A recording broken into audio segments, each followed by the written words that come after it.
Benvenuti ad Appuntamento con il Sindaco. Il nostro ospite è il Sindaco di Catania, Enrico Trantino, grazie per essere qua. Grazie direttore, buongiorno a tutti. È il primo appuntamento, speriamo, di una serie lunga in cui il primo cittadino di Catania ha accettato di rispondere alle vostre domande, alle vostre osservazioni e anche alle vostre critiche.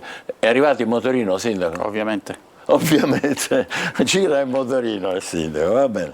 Ieri l'abbiamo vista partecipare all'operazione Interforze Alto Impatto a San Berillo Vecchio, un'operazione di sgombero dei bazar abusivo in via Buda, c'era di tutto, oggetti contraffatti, abbiamo visto droga, rifiuti, animali, e lei ha detto due cose molto esplicite. Ha detto: non è che l'inizio, l'illegalità non ha campo libero, parole che suonano come musica alle orecchie dei catanesi, ce lo lasci dire, e che fanno, come dire, compagnia alle altre iniziative, di cui io ne voglio ricordare solo alcune, mi perdonerà. Piazza Mazzini, che è diciamo senza macchine, la pulizia a cui ha partecipato anche lì lei direttamente attorno al Castello Ursino, la richiesta di dimissioni dei manager dell'aeroporto dopo tutto quello che era successo dopo l'incendio di quest'estate, la riproposizione del piano per ridare il lungomare finalmente a Catania.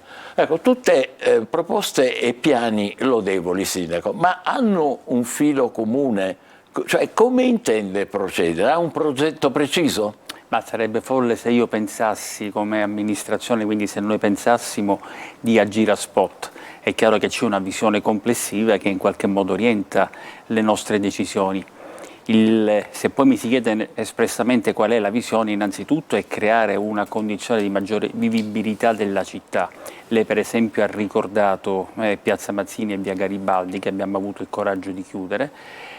Speriamo che il progetto prosegua molto presto dopo il confronto con i residenti di Giorno 30 anche su Piazza Federico di Svevia, ed è chiaro che è una visione culturale, perché in una città che è sempre agli ultimi posti in tema di sostenibilità ambientale, noi dobbiamo cercare di invertire la tendenza incoraggiando le persone a circolare con i mezzi pubblici o a piedi. Molti ci dicono sì, ma i mezzi pubblici non funzionano, ma molto spesso i mezzi pubblici non funzionano perché ci sono troppe auto. Quindi diciamo che è tutta una spirale che dobbiamo cercare noi di risolvere invertendo la rotta. Sul tema della sicurezza lei già ha detto, il nostro obiettivo è quello di restituire la città a quei catanesi che la vogliono vivere nella legalità. E in questo senso, quindi, quanto accaduto ieri, io ancora una volta ringrazio questore, prefetto, comandante della Guardia di Finanza, comandante dei Carabinieri, comandante della Polizia Locale e comandante dei Vigili del Fuoco per tutto quel che è stato fatto, perché non è stato probabilmente neanche percepito in quanto non fotografato quanto è stato trovato all'interno di quel complesso che è stato poi aperto. Qualche immagine l'abbiamo girata noi e si percepiva un po'. 3 metri di spazzatura abbiamo trovato, 3 metri in altezza di spazzatura. Mamma mia. E quindi ci si rende conto di quello che c'è. Quindi se noi parliamo di visione della città è chiaro che si tratta di una visione urbanistica nel suo complesso, che sta partendo dal lungomare, poi eventualmente mi farà la domanda se desidera che entri più nello specifico, certo, che sta partendo dal lungomare seguendo questa linea come ha detto lei, del waterfront, perché venga restituita alla città anche attraverso le interlocuzioni favorevoli che abbiamo avuto con Ferrovie dello Stato, reti ferroviarie, sistema urbano, per arrivare poi all'ANAS per quanto riguarda le opere che stanno progettando, insomma una nuova Catania che in parte già si vede in opere che abbiamo consegnato, perché se parliamo di Piazza Roma, se parliamo di Piazza Beppe Montana, se parliamo del Parco Maria Teresa di Calcutta, del Campo Scuola di Picanello, di Piazza Sciascia, degli interventi di riqualificazione che abbiamo già dato, così come mi piace ricordare nel campo delle opere pubbliche la circonvallazione, ovviamente faccio riferimento anche a opere bandite dalla scorsa amministrazione, quindi la circonvallazione, certo, lo stadio per il quale l'assessore Parisi e la direzione sport hanno compiuto uno sforzo straordinario, direzione sport e politiche comunitarie, lo stesso viale Kennedy che era al buio da tanto. Proprio oggi ho firmato una diffida alla ditta affinché riillumini quella parte spenta.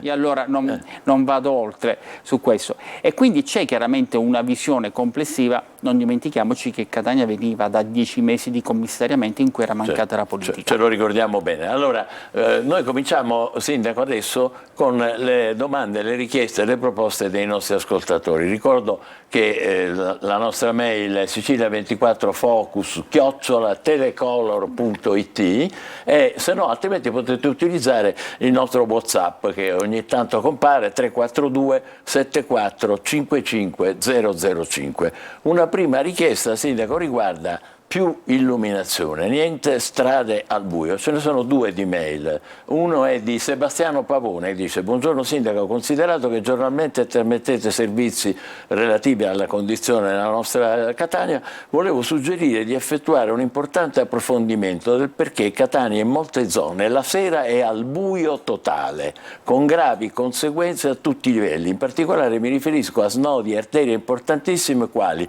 e queste quelle che cita il signor Pavone: Ognina ex Motelagip, Faro Biscari, Viale Kennedy, Asse dei Servizi. In tutte è presente l'impianto di illuminazione ma stranamente spento. Il nuovo impianto di illuminazione di Viale Kennedy, bellissimo, da poco inaugurato, Sindaco, fischiavano le orecchie al signor Pavone, in 2 tratti è spento. Ritengo che se faceste un servizio forse qualcuno risponderà. Risponde direttamente il Sindaco. Giuro che non mi sono messo d'accordo con il signor Pavone, però mi dà l'occasione per dare le risposte che sono dovute alla città. Per quanto riguarda quegli impianti di cui fa riferimento, Faro Biscari, Asse dei Servizi e ex Motelagip e Ognina, esatto, si tratta delle cosiddette torri faro. Proprio 2 giorni addietro abbiamo avuto l'ultimo incontro con l'Enel, il quale ci ha detto di avere già prenotato e mandato a prendere questi fari che sono particolari, sono prodotti non ricordo dove in Europa. Entro 5 settimane ci hanno garantito che sarà... 5 settimane significa un mese e una settimana. Allora Sindaco, guardiamoci un attimo due brevissimi video. Il primo è Faro Biscari, Viale Kennedy, appunto. Proviamo a vederlo. Eccolo qua, ecco, vedete? Questa è la situazione che è stata descritta dal nostro ascoltatore.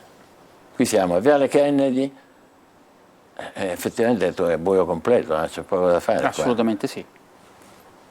Oh. Però se giro con lo scooter, Prego, se giro con lo scooter anche per conoscere meglio la città, no, dico, e quindi ovviamente sono tutte situazioni di cui sono a conoscenza. Mentre scorrono le immagini di Viale Kennedy, ho già detto prima, ho anticipato il signor Pavone che proprio oggi ho firmato una diffida con Città Metropolitana perché è una parte di competenza della Città Metropolitana affinché la ditta... rientriamo in studio, abbiamo visto che più o meno la situazione è quella. Prego. Affinché la ditta che si è aggiudicata i lavori ci illumini tutta l'ultima parte che va verso la zona industriale. C'è una parte intermedia che per adesso rimane al buio, coincidente con il cono determinato dalla pista di atterraggio di Fontana Rossa, che non possiamo ancora illuminare fino a quando non ci giungerà l'autorizzazione, adesso non ricordo se dell'ENAC o dell'ENAV, che è l'ultima che ci manca, perché potrebbe interferire con il corridoio di atterraggio. E aspettiamo questa, ma si tratta di un tratto comunque, credo che sia un 70-80 metri, non di più.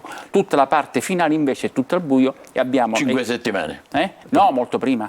Questo molto prima. 5 settimane riguarda le torri faro, quindi i grossi fari che ci sono a Ognina, a Sede Servizi e al Faro Biscari. Ora vediamo Viale Africa, sempre grazie al signor Pavone che è stato gentile perché evidentemente gli sta a cuore. Guarda, questo qua è Viale Africa la sera, c'è poco da fare anche qui. Allora, per quanto riguarda Viale Africa, confesso di non sapere se si tratta di un disservizio determinato da Rete Enel o da un problema determinato dalla efficienza delle lampadine. Devo verificare, però la buona notizia è che, dicevo, che sono venuti dei funzionari dell'Enel, nelle loro più alte sfere regionali l'altro ieri.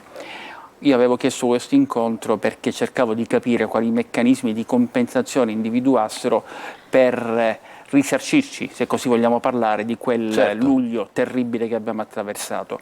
E la buona notizia che ci hanno dato è che hanno previsto opere per 275 milioni di euro per rendere la rete di Catania la più moderna di tutte in Italia, che consentirà 275 milioni di euro, che consentirà non solo una maggiore efficienza della rete, perché il cittadino può pensare sì, ma a me cosa ne viene? Certo, a me cosa ne viene? No, ne viene tanto perché significa anche un risparmio in termini di consumo, consumi significa la possibilità di avere una rete più stabile e dotarsi delle opportunità che per esempio le case domotiche consentono, quindi tutta una serie di opportunità che io devo dire ho accettato con molto piacere, ma siccome sono un incontentabile ho chiesto all'Enel di fare qualche sforzo in più, per esempio per aiutarci nell'efficientamento energetico delle scuole, perché molte delle nostre scuole hanno i pannelli solari montati ma non sono stati mai connessi alla rete, e questa è una delle tante cose che mi sembrano strane. E in questa spesa che è importante di 275 milioni è compreso quello che dice il sempre signor Castiglione, che è tratto di via Messina che va da via Battello fino all'inizio di viale Ulisse. È compresa tutta la rete. È compresa. Tutta la rete. Benissimo. Allora, queste sono le risposte del sindaco, come vedete andiamo sulle cose concrete, poi ce ne saranno altre di domande e altre di risposte. Adesso facciamo una breve pausa e poi torniamo con voi in diretta con il sindaco di Catania Trantino. State con noi. Bentrovati, questo è l'appuntamento con il sindaco, il primo appuntamento di ogni venerdì, per il quale ringraziamo naturalmente il sindaco di Catania Enrico Trantino. Voglio ringraziare, perché dalla regia mi dicono che siete in parecchi a lasciare messaggi al WhatsApp, ricordo il numero 342 74 5505, lo vedete lì in sovraimpressione sulla destra dello schermo. Sindaco, c'è una domanda che riguarda un po' il decoro della città, viene da Bernardo Aruta, dice: signor sindaco, io ho votato, e come tutta la mia famiglia, ha votato lei, convinti che il suo impegno in tutta la zona in Corso Sicilia e Corso Martiri della Libertà sarebbe stato fattivo. Mi spiace rilevare che nulla è cambiato, anzi siamo peggio di prima, venga a farsi un giro, sarò felice di accompagnarla. Cordialmente Bernardo Aruta. Che gli diciamo? Che ha ragione nei momenti in cui pensiamo ai risultati, ha torto nei momenti in cui parliamo dell'impegno. Io desidero una volta per tutte, sperando sia una volta per tutte, specificare che per quanto riguarda Corso Martiri della Libertà si tratta di opere che devono essere realizzate dai privati. Noi abbiamo un ultimo intervento come comune da compiere, quello del parcheggio di Piazza della Repubblica, e oggi la coincidenza è fortunata perché proprio ieri è stata riconsegnata a quell'area il cui rilascio era il presupposto per procedere a bandire la gara per la realizzazione del parcheggio, gara che sarà bandita quindi la prossima settimana. A quel punto noi come Comune avremo esaurito i nostri interventi e i privati dovranno presentarci il piano industriale. Ma ci sono dei tempi per l'intervento dei privati? No, purtroppo no, non ci sono dei tempi, perché la convenzione permette dei tempi di realizzazione un pochettino più lunghi. D'altra parte l'alternativa non c'è, perché l'alternativa potrebbe essere l'esproprio, ma l'esproprio di quelle aree comporta dei costi che noi non potremmo mai sostenere. Certo, mi piacerebbe avere 300 milioni per poterle espropriare e poi eventualmente dire ai catanesi cosa vogliamo fare, un parco urbano, vogliamo realizzare il centro direzionale del comune, ma non ci sono queste risorse. Naturalmente ci siamo attivati perché per esempio su via Archimede, che è la via parallela di Corso Martiri della Libertà, dove passo spesso proprio per le condizioni di degrado che mi sono state denunciate. È pericoloso il motorino? No, non è pericoloso, per fortuna non è pericoloso. Però devo dire che io ho chiesto una maggior presenza, io per fortuna ho l'assessore Tomarchio e la direttrice Riguccio, che oramai sono i destinatari delle mie telefonate periodiche, nel senso più di 10 al minuto quasi, e gli ho chiesto una maggior presenza per quanto riguarda lo spazzamento di quell'area, ma ogni volta che passo noto che nonostante siano stati rimossi i rifiuti e spazzati c'è sempre qualcuno che conferisce regolarmente. Purtroppo ci sono dei commercianti che sono un poco restii al rispetto delle regole, evidentemente dovremmo passare a maniere un poco più energiche rispetto ad essi. Messaggio che vale un po' per tutti, naturalmente. Abbiamo ancora una decina di minuti con il sindaco in diretta e le vostre email. Allora, Francesco Amato, a proposito di viabilità, saltiamo un po', ma siamo sempre naturalmente nella gestione della città, la via De Gasperi che inizia da Piazza Europa non ha sbocco a Ognina, lamenta. Questa è una questione vecchia e anche su questo siamo, spero, in via di soluzione. Noi molto a breve, ma molto a breve significa entro un mese, apriremo via Barraco, che è la strada che congiunge la circonvallazione a via del Rotolo per una sola carreggiata, e quindi stiamo pensando se chiudere già da adesso Piazza Mancini Battaglia per la carreggiata corrispondente e quindi in direzione verso Piazza Nettuno. La novità è che questo lavoro è un lavoro che doveva essere compiuto nel 2005.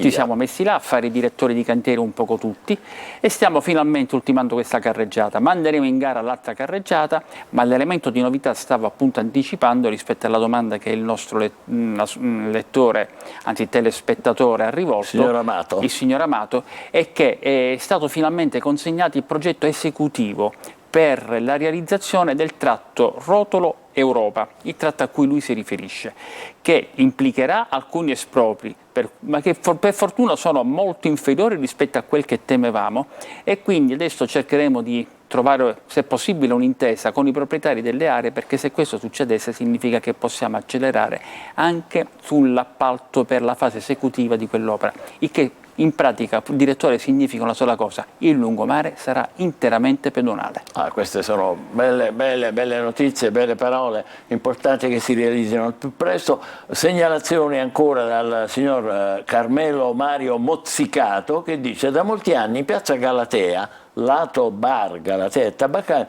non è stato rimosso un distributore di carburante. Questa è una cosa piccola però fastidiosa, effettivamente. Su un distributore di carburante ormai chiuso e in disuso, con colonnine di rifornimento e alloggio del benzinaio, e non c'è nessuno, non c'è, è abbandonato, e dice non viene tagliato, e poi dice non viene tagliato o potato a fondo un albero che lo sovrasta e che ostruisce la visuale fino al quarto piano del nostro stabile, nonché non vengono accorciati e potati gli alberi del marciapiede sottostante che hanno superato il secondo piano. Lui dice: sono un cittadino di piazza Galatea, che si chiama Carmelo Mario Mozzicato. Il signor Mozzicato mi coglie impreparato, nel senso che so che c'è quel rifornimento, io addirittura non sapevo. Ecco, questa qua è la situazione, guardi sindaco, quello è proprio il distributore. Sì, non sapevo che fosse in disuso.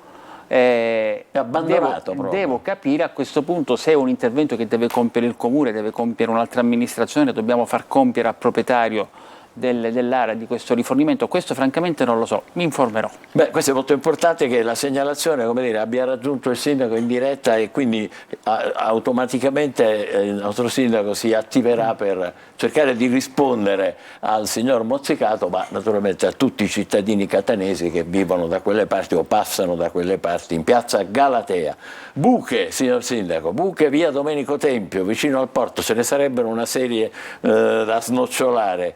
Ci segnalano queste in particolare, via Domenico Tempio vicino al porto. Per fortuna segnalano quelle su cui stiamo intervenendo. Ah, ecco, perché fortunato. Sì, ha ragione di dire fortunato, ma anche frustrato, perché noi purtroppo non abbiamo assolutamente risorse per le spese correnti sulle manutenzioni stradali.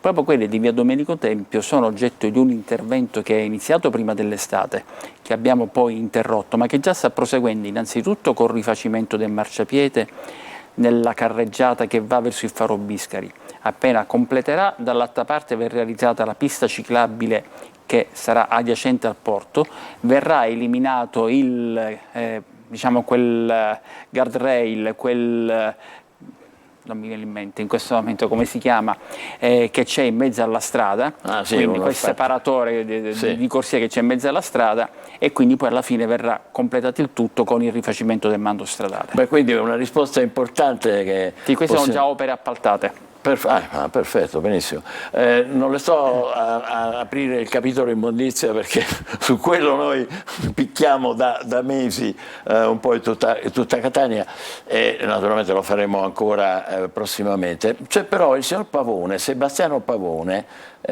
dice: cosa sappiamo del rifacimento della fognatura della città? Questa è una cosa che... Sto vivendo stranissime coincidenze. Io sono arrivato 5 minuti in ritardo proprio perché abbiamo avuto riunione con il nuovo commissario per la depurazione che si deve occupare della questione fognature. Abbiamo un pochettino tracciato lo schema di massimo, meglio lui me l'ha tracciato, perché noi qua siamo solo spettatori, dobbiamo autorizzare e dobbiamo cercare di contenere le forti condizioni di criticità che necessariamente ci saranno, perché tutta la città sarà aperta. Quel che è incredibile è che non si è fatto nulla negli ultimi 6 anni, e adesso il professore Fatuzzi invece sta cercando di correre quanto più possibile. Si tratta di 7 lotti più la realizzazione del depuratore. Oggi non ne faccio mistero, abbiamo scommesso diciamo, una ricompensa importante con il professore Fatuzzo che mi dice che terminerà i lavori entro il 2026. Io gli ho detto che non ci credo, per scaramanzia ci abbiamo scommesso un panino con la porchetta. Non mi chieda perché con la porchetta, ma va bene così. Che poi a Catania non sente Infatti, tanto, però, ma a prescindere adesso dalla questione della scommessa, comunque ci saranno degli interventi massivi e massicci che certamente faranno stare peggio i catanesi, ma per stare meglio domani. Questo è importante perché il fatto di poter finalmente collegare l'intera città a un depuratore significherà anche avere il mare pulito. Però noi siamo in infrazione comunitaria, già sono stati nominati 2 commissari, ma di fatto non è mai partito nulla. Ci sono 2 gare che sono pronte già per essere aggiudicate, se non sono state già aggiudicate adesso non ricordo nel dettaglio, però vede, proprio a dimostrazione di quel che dicevo, questo è quello che mi ha dato oggi il professore Fatuzzo, proprio per tracciarmi lo schema di quel che verrà fatto molto a breve.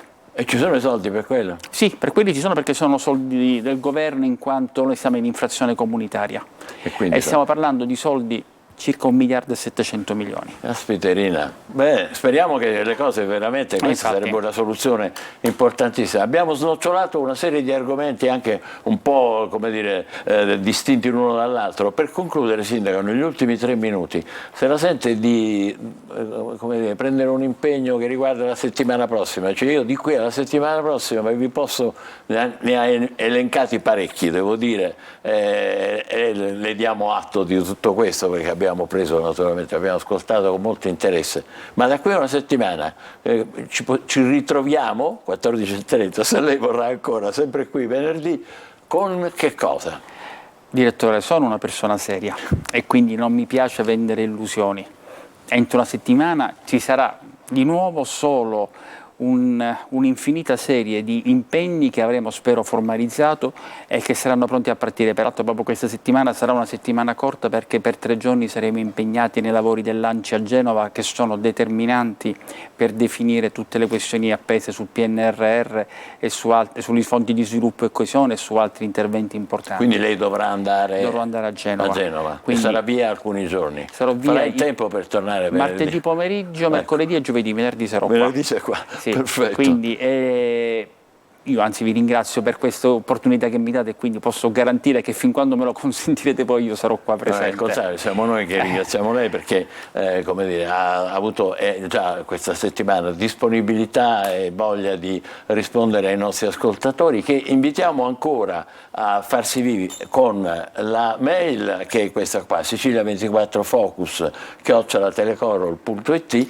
oppure al nostro numero di WhatsApp 342 74 55 005, e lì potete, Sindaco, la prossima volta vediamo se ci riusciamo, non soltanto scrivere come si fa con le mail, no? Ma lì potete anche fare messaggi vocali, trattandosi di un WhatsApp, e anche, se siete in grado, molti lo fanno, potete girare qualche immagine a testimonianza e a documentazione di tutto ciò che voi volete segnalare al nostro sindaco, che ringrazio molto. Grazie a lei, direttore, grazie a tutti voi. L'appuntamento con il sindaco è per venerdì prossimo alla stessa ora su questa rete. Grazie ancora e buon lavoro. Buonasera. E grazie a tutti voi per averci seguito.